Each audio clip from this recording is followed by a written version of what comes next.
Hey everybody, Paul Canfield, Copperkey Realty and Waterfront, back to you with another of the 16,482 things that make a difference when you're thinking about real estate. So today I'd like to give a shout out to a fellow realtor in town, Ellen Price, who's an agent at Century 21, and she did me a solid the other day. A person that I had shown some properties to ended up calling Ellen about a different property that I hadn't shown her to.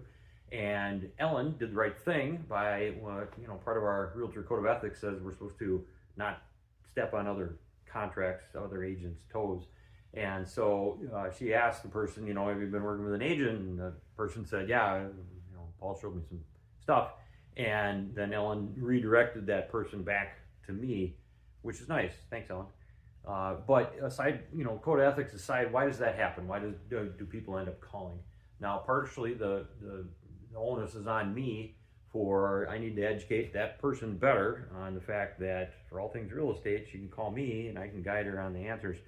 And but a lot of times people get confused for a number of reasons. One, a lot of it has to do with paid advertising and what you see on the internet. So there's a lot of times you'll see a property that you might be interested in, and then an agent next to it with maybe a button that says, call for more information or click here to see it or set up an appointment or whatever.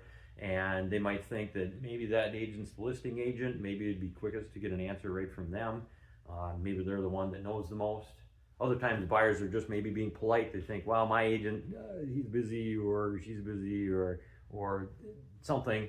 And so I won't bother them. I'll just go right to the source and get my answer quick and then go back to my agent. And we agents don't want that. That's not the way we want things to work. So as a message, to any buyers that are out there, if you're thinking about property and if you have an agent that you like and you get along with, and especially if you signed a contract with, call that agent.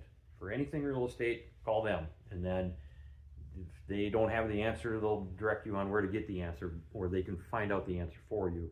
But so call your agent. Don't float around talking to 50 different people and then go back to your original agent. That's not the way that we prefer that to be done. So anyway, thanks again, Ellen, for doing that. It's nice when agents play well together in the sandbox, and it's nice for all of us to get along that way. Appreciate it. See you next time.